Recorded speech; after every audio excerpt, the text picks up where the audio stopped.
Well, good afternoon, YouTube, and welcome back to Everything RV with Dave. In my last video, I was telling you about how I had some supplies coming in, and they did arrive. And today I decided to get started on the trim. It's the one thing I want to do before I get started on the roof. And it's not a very warm day today. It's probably low 40s. And I decided to go ahead and get this trim done. This is early March, and I want to get it done before the rains hit. So, let me show you something that I've already done. Here's a new piece that I've already installed, and it's on the front cap, and it runs all the way down to the bottom. And I'll show you on the other side, but at the bottom you have to turn it and slide it up behind the molding and hold it in there with a screw. Now, when I was on my last trip, right above the awning, you can see I've put in a new black piece all the way across. Because when I was on my last trip, it was split and the wind was blowing, and it actually blew it off. So let me show you what happens with this stuff. Here's a piece that I've already taken off. And a lot of it looks, not bad. But then you get to this part. This was the part that was up at the top. And it was split. And as you can see, that's going to let water in. And if water gets in, it rolls all the way down underneath here.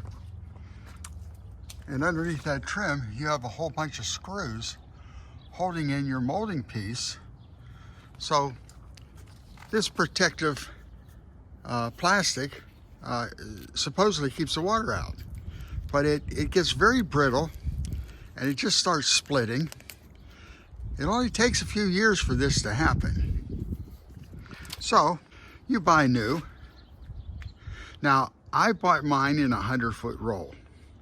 You can buy it in 25-foot rolls, 50-foot rolls, but the cost is, I believe it was $23 for 100 feet. Might as well just buy 100 feet. I had previously replaced this piece right here. So, as it starts going bad, I start replacing it. I did want to get the front cap. On this other side, we have a screw right here.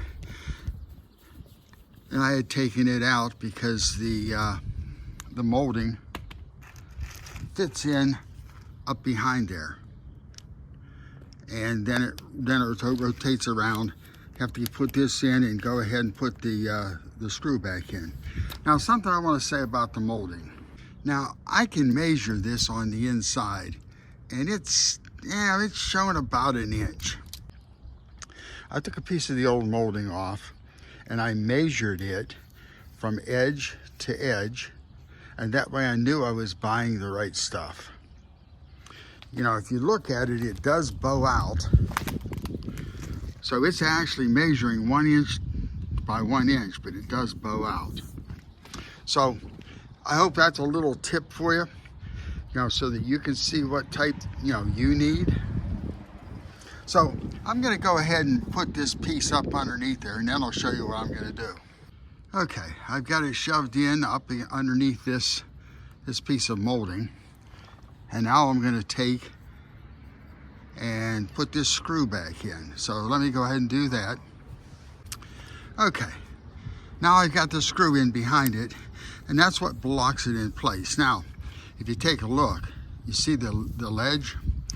When this goes around, it has to go around where the lips, you see the lips? So you have to be careful how you're putting this in. Let me get this thing started and then I'll show you. Now here's a little pro tip. It is cold outside, so I'm using a hair dryer. And I'm not melting it, so you don't want to use a heat gun, but I'm getting it nice and warm so I can bend it and get it up in that groove.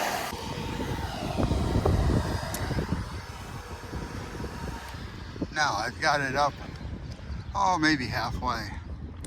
And in this cold weather, it's sure nice to have a hair dryer. Heat it up a little bit and then slide it in. Now, some of the problems you might have are the screw heads. Sometimes the screw heads are put in crooked, and it makes it a little bit harder to put this vinyl insert over top of it, but just work with it. You know, it does help if it's cooler outside, you know, to use the hair dryer.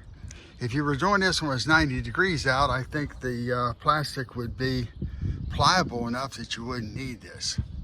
So let me continue on up to the top and I'll show you what I do up there. Okay, as you can see, I've gone ahead and put it in the groove, and right here there is a screw that I put in, and that terminates it at that end. Now, normally you would put Dicor over top of that. I used on this side some of the Eternobond, and what I did, I went ahead and ran it down over the lip, and I ran it up over the Dicor here. This Dicor seems to be in pretty decent shape, except for there are a couple places. So when I'm done, I'm going to go ahead and put a piece of Eternobond over top of this. But that's what I'm going to do on the other side. The same thing as this, but I think I'm going to wait till tomorrow. So that's how I fix my trim molding, and it's not a very hard job. It just takes a little bit of time. If you do enjoy these videos, please give me a like, and please hit that subscribe button. It really helps my channel, and I will see you on my next video.